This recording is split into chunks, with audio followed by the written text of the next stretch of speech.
bisa tadi. Ada mau dipakai.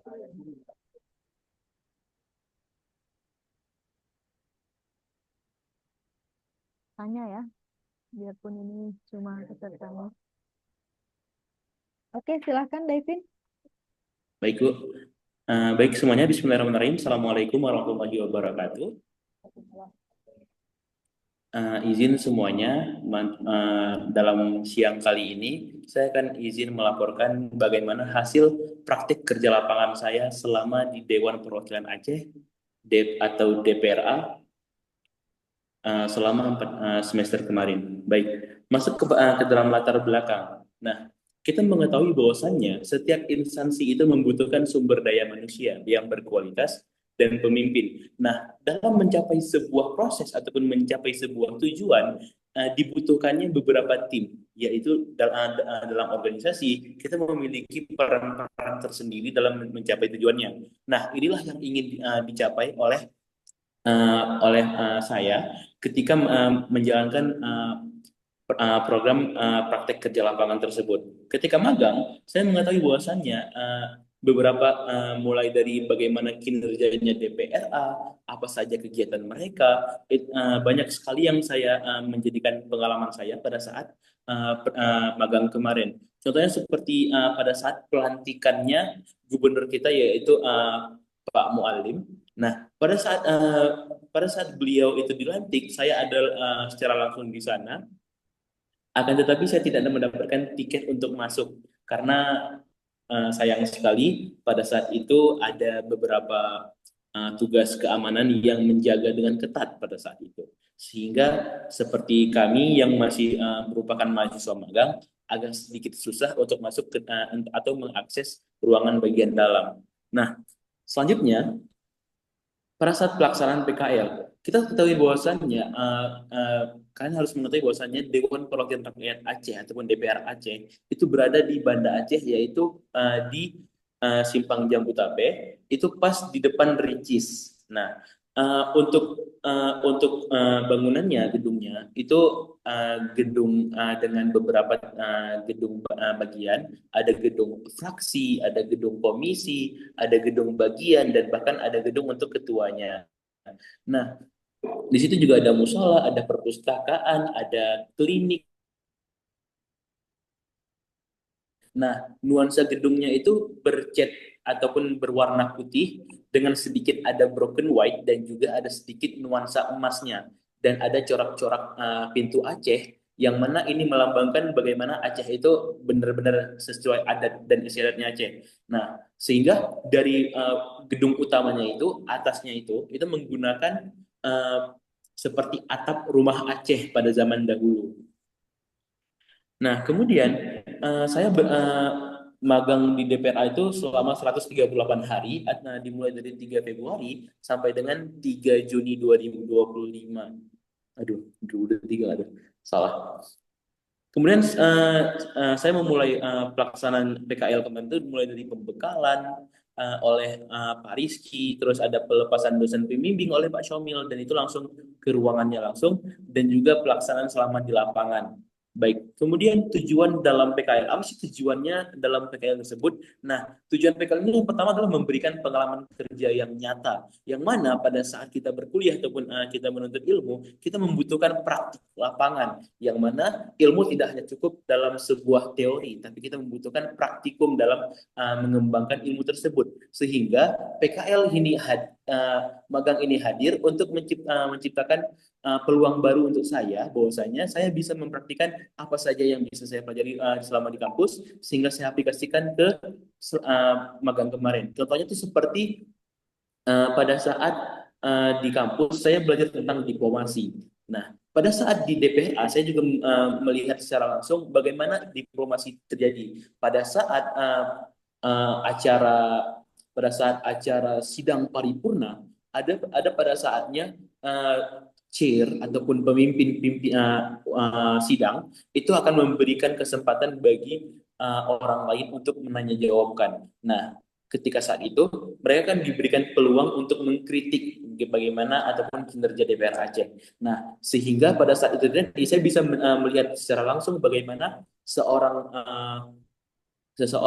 ketika ingin memberikan instruksi ataupun memberikan kritik dan saran, dan bagaimana seorang pimpinan rapat tersebut menerimanya dan juga menyambutnya begitu. Nah, kemudian dalam mengembangkan keterampilan teknis dan soft skill. Nah, pada saat magang saya banyak sekali yang namanya tuh diberi kesempatan untuk mengarsip surat-surat mereka, yang mana mulai dari surat masuk, surat keluar, bahkan ada lagi misalnya kayak bukti-bukti slip pembayaran untuk surat kabar, media media kabar. Nah, semuanya itu kami diberi kesempatan untuk mengarsip semua itu. Sehingga kami uh, untuk saya diberikan satu komputer untuk kerja meja gitu. Itu diberikan untuk saya, dan selama Devin magang itu Devin duduk di situ. Nah, kalau Devin duduk di situ tuh nanti dipersilakan untuk kayak Devin ini datanya hari ini ya, tolong diarsipkan. Nah, sehingga ini membuat soft skill saya lebih terlatih dalam menggunakan Word, Excel, dan juga PPT, PowerPoint. Nah, kemudian yang ketiga adalah menyesuaikan mahasiswa dengan lingkungan kerja. Nah, mahasiswa itu sangat terpaku dalam ruang lingkup kampus, yang mana jelas sekali bahwasannya seorang mahasiswa itu membutuhkan zona baru untuk memperluaskan wawasannya, sehingga ketika masuk ke lingkungan kerja kita mengetahui bagaimana dunia bekerja, bagaimana nanti saatnya setelah tamat kuliah, kita bisa mengetahui banyak hal sebelum sebelum terjun ke dalam dunia bekerja. Sehingga magang tersebut memberikan banyak sekali gambaran-gambaran yang ada di dunia kerja nanti. Nah, inilah yang membuat saya bisa menyesuaikan diri sebagai mahasiswa dalam lingkungan kerja. Nah, pada saat pembekalan, Pak Syomil juga memberikan arahan kepada saya bahwasannya tolong dijaga sikap dan juga dijaga kedisiplinannya, sehingga ini menjadi poin plus bagi Daivin untuk menjadi sorotan ataupun point of view mereka, sehingga mereka tuh menjadi yakin bahwasannya ini bisa menjadi hal yang baik untuk kedepannya dalam menyambung silaturahmi ataupun menyambung kerjasama. Kemudian yang terakhir adalah membangun relasi antara universitas dan instansi.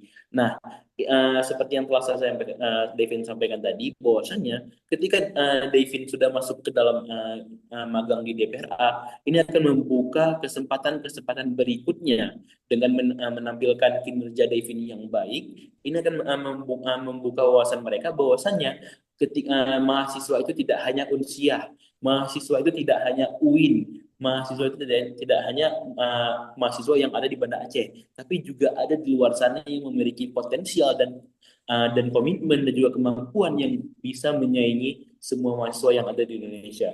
Nah, sehingga orang-orang DPRA menjadi yakin bahwasannya dengan adanya Devin magang di sini, maka akan terbuka kesempatan ataupun ada peluang bagi setelah Devin nanti yang dari Universitas Al Muslim untuk bisa bergabung kembali di DPRA nanti. Nah, masuk ke dalam manfaat PKL. Nah, apa sih manfaatnya dalam selama magang tersebut? Yang pertama, kita mahasiswa sebagai mahasiswa, kita akan memperoleh pengalaman dan wawasan praktis, yang mana pada saat magang kita akan menghadapi dunia bekerja secara langsung tanpa ada pembatasan sedikit pun. Pada saat ngampus ataupun pada saat berkuliah, kita hanya mendapatkan sedikit gambaran ataupun sedikit uh, ulasan mengenai dunia bekerja. Sedangkan pada saat magang, kita mengalaminya secara langsung, secara praktis, tanpa ada mungkin cuman sekedar mendengar, tapi kita mengalami secara langsung bagaimana tekanan dari pimpinan, bagaimana nanti bekerja sama sesama tim, kemudian bagaimana komunikasi dengan yang lainnya.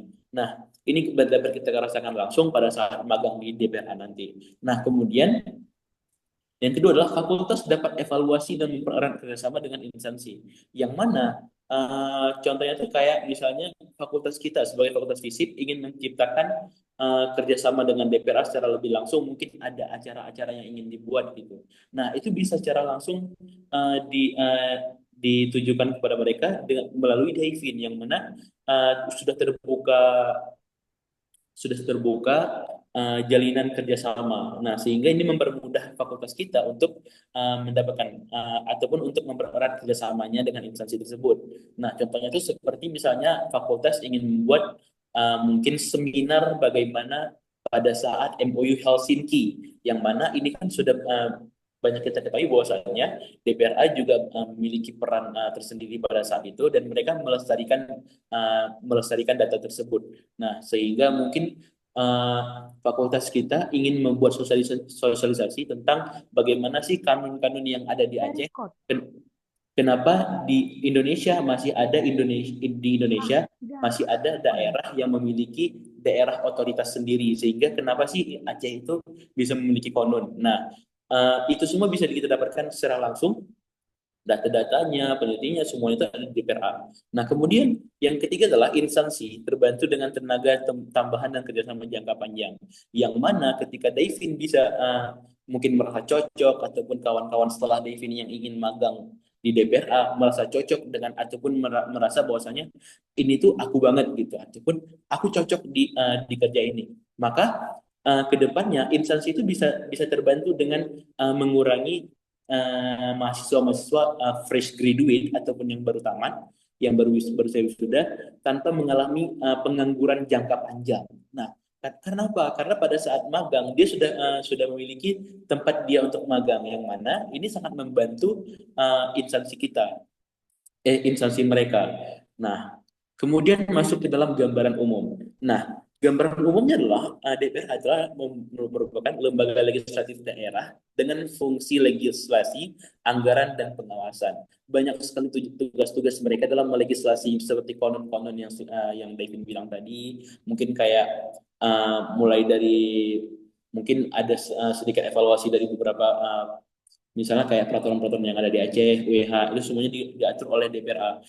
Seperti kita tahu bahwasannya tidak semua daerah memiliki DPR-nya daerah sendiri gitu.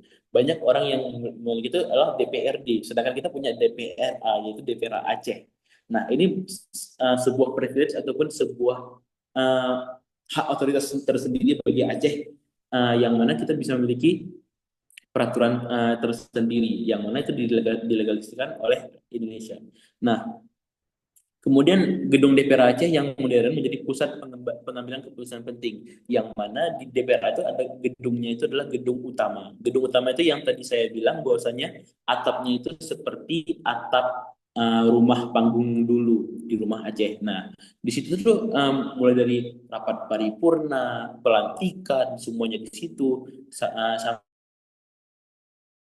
Konon-konon kayak kemarin tuh ada di tanggal 12 tanggal 21 Februari itu ada acara pelantikan wakil ketua Golkar. Nah, pada saat itu uh, Pak Basuki itu dilantik pada saat itu. Nah, itu juga terjadi di ruang umum tersebut. Nah, kemudian adalah struktur organisasi yang terdiri dari berbagai bagian yang menjalankan tugas administratif dan legislatif. Nah, di DPRA itu ada ketua DPRA, ada ketua DPRA, ada wakil 1 sampai 3, dan fungsinya itu berbeda-beda. Kemudian ada sekwan, di sana sebutannya itu sebagai sekwan ataupun sekretaris dewan. Ada juga bendahara umum dan juga bendahara perbagian. Nah, bagian di sana tuh di bawah wakil 1 itu ada 4 bagian. Ada bagian umum, ada bagian legislasi, bagian perundang-undangan, dan juga bagian keuangan gitu, verifikasi dan keuangan. Nah, beda-beda. Pada saat itu Davin ditempatkan di bawah bagian verifikasi dan perundang-undangan. Nah, yang mana Devin diletakkan itu di subbagiannya, yaitu subbagian humas dan protokol dan juga protokol dan juga aduh lupa lagi. Pokoknya di humasnya. Nah, itu di bawah dengan Pak Aufar sebagai mentor secara langsung. Nah, jadi Devin selama di sana tuh magangnya di bagian humas. Kemudian visi dan misi DPR Aceh. Nah, apa sih visi dan misinya? Visi DPRA adalah menjadi lembaga yang transparan, akuntabel, dan partisipatif sesuai undang-undang pemerintah Aceh. Nah, DPRA itu menjadi lembaga yang transparan dan akuntabel, sehingga banyak kayak perselisihan ataupun permasalahan yang terjadi di Aceh itu bisa dieksekusi langsung oleh orang-orang DPRA. Nah, mereka juga mengatur bagaimana terjadinya sistem-sistem yang ada di Aceh. Nah, kemudian misi mereka adalah meningkatkan fungsi legislasi, anggaran, pengawasan, dan keterbukaan dan partisipasi masyarakat. Nah, ada satu hal yang menarik yang terjadi pada saat Devin magang di DPRA, yang mana sebagai mahasiswa yang dulunya itu ikut andil dalam berdemo ataupun yang menyuarakan hak yang ingin kita sampaikan. Nah, pada saat magang itu Devin menyaksikan secara langsung banyak mahasiswa-mahasiswa yang demo langsung pada saat seperti pada saat undang-undang kemarin yang undang-undang TNI, kemudian masih banyak lagi. Terus ada juga mahasiswa Papua yang menyuarakan suaranya, yang mana mereka tidak mendapatkan hak sesuai dengan mahasiswa yang ada gitu. Banyak banget proses demo-demo yang terjadi pada saat Devin magang gitu. Sehingga ini menjadi hal yang agak sedikit mungkin sedikit hilarious atau sedikit uh, menggelitik perut, yang mana sebagai Devin yang mahasiswa yang dulunya itu berdemo secara langsung, dan kali ini Devin melihat demonya secara langsung, yang mana ini menjadi miris bagi Devin. Kenapa? Karena pada saat demo tersebut tidak semua dewan itu turun ataupun melihat secara langsung demo tersebut, yang mana mahasiswa itu mereka rela panas-panasan, tapi sang dewan juga belum tentu ada di situ gitu. Nah, terakhir pada saat pelaksanaan magang. Nah, seperti yang Devin bilang tadi, Devin ditempatkan di sub bagian Humas Protokol dan Publikasi DPRA Aceh. Nah, di situ kerjanya itu mulai dari mengeksplor ataupun mendistribusikan surat kabar. Devin itu menjadi kenal para kabak-kabaknya ataupun kepala bagiannya itu pada saat memberikan surat kabar. Nah, surat kabar mereka itu menggunakan surat kabar waspada, kabar Aceh, Kompas, dan bahkan mereka sudah jarang menggunakan Kompas, tapi fraksi-fraksi ataupun komisi itu masih meminta untuk menggunakan Kompas, sehingga pada saat-saat terakhir Devin masih akan diterbitkan lagi Kompas. Pada saat itu DPRA udah nggak menggunakan Kompas lagi. Nah, kemudian seperti yang Devin bilang tadi, kerjaan Devin selama di sana itu ada yang sebagai arsip-arsip surat, dan juga pada beberapa acara tertentu seperti di acara pelantikan ataupun acara sidang paripurna. Devin terkadang ada ikut andil dalam panitia sebagai kayak persiapannya aja. Tapi sebagai mereka yang sudah lebih mungkin profesional, tidak berani memberikan hak otoritas tinggi ataupun memberikan otoritas secara penuh kepada Devin gitu. Devin cuma diberikan kesempatan sebagai observer ataupun pengalaman sedikit gitu, bukan secara langsung. Nah, kemudian yaitu adalah adaptasi lancar dengan lingkungan kerja yang kondusif.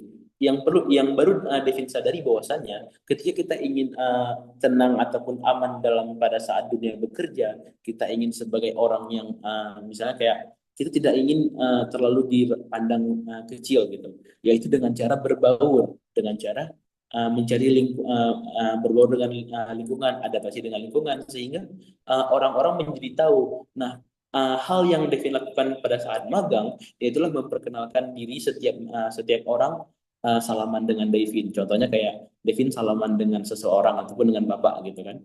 Nah, Devin langsung bilang pagi Pak Devin gitu, pagi Pak Devin, ataupun kayak ketika berkomunikasi ataupun sedang melakukan percakapan, Devin selalu menggunakan kata-kata Devin ketimbang dengan saya. Nah, seperti misalnya, ini di mana kuliahnya? Oh, Devin di Al Muslim. Oh, Al Muslim di mana? Al Muslim di Biren, Pak gitu. Nah, dia menggunakan Devin sehingga ini menjadi titik mereka mengenal kita itu siapa, nama kita siapa, sehingga menjadi ikoniknya kita. Nah, kemudian adalah tugas. Nah, tugas dilakukan dengan bimbingan dan evaluasi rutin untuk meningkatkan kualitas kerja, sehingga banyak tugas-tugas yang diberikan oleh mereka itu memberikan Devin kesempatan untuk meningkatkan kualitas kerja, sehingga Devin banyak pengalaman sih selama di sana gitu. Jadi kalau misalnya selama megang DPRA, alhamdulillahnya Devin tuh memiliki banyak pengalaman-pengalaman bagus, uh, yang mana Devin jumpa mungkin dalam sebuah instansi baru, Devin menyumpakan orang-orang baru, lingkungan baru, sehingga Devin belajar untuk beradaptasi, dan bahkan Devin bisa untuk menyeimbangi mereka, yang mana dalam beberapa dekade yang dulu ada kawan-kawan Devin yang ataupun orang-orang di situ yang bercerita ke Devin bahwasanya ada mahasiswa yang magang di DPRA.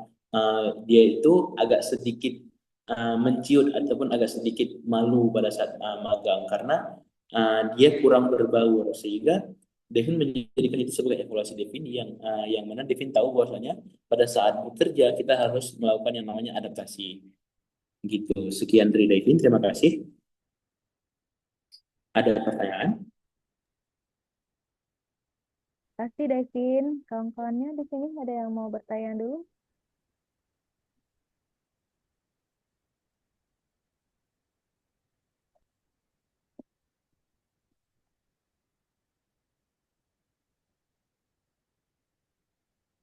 Belum ada? Belum ada ya. Menarik sekali Davin ya. Kayaknya saya belajar juga dari kamu ini. Kenapa seseorang itu menyebut nama diri ketika berbicara gitu ya. Jadi kadang-kadang saya sendiri kalau bentar ya, Ibu Misna sakit anaknya, nggak datang. Barusan di saya. Ya udah bentar ya. Ini Davin dulu. Ibu Misna kebetulan sakit Daivin, jadi belum bisa ini. Nanti kita bicarakan tentang itu ya.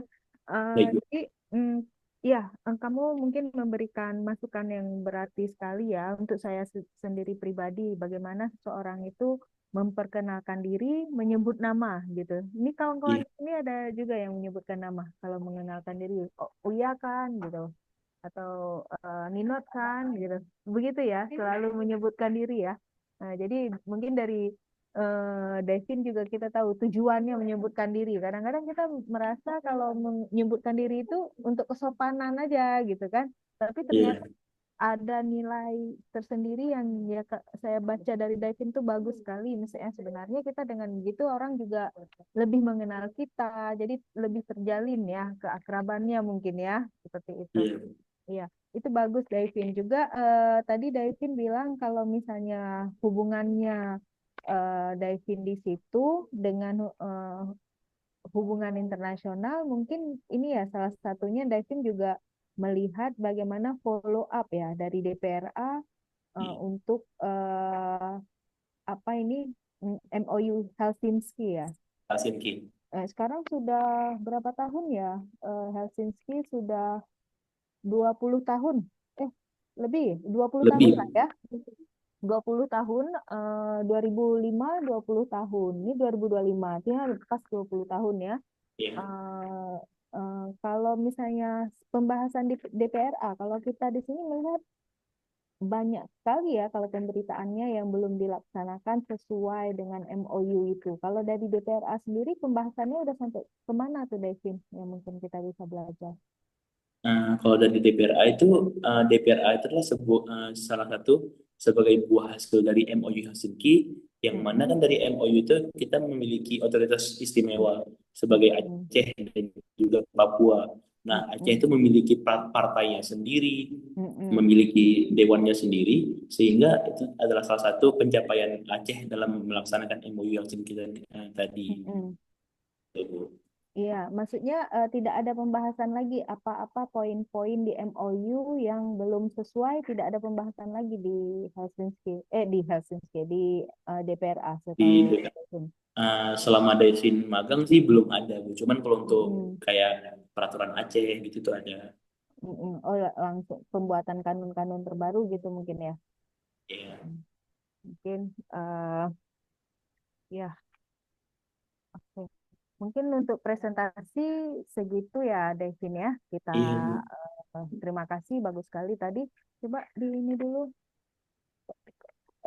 Tunggu di close dulu presentasinya. Ada kita bahas sedikit. Mungkin untuk presentasi gitu. Silakan Devin close aja dulu. Baik, terima kasih kawan-kawan yang sudah mendengar di siang hari ini. Sekian terima kasih presentasi dari saya. Wassalamualaikum warahmatullahi wabarakatuh. Waalaikumsalam warahmatullahi wabarakatuh.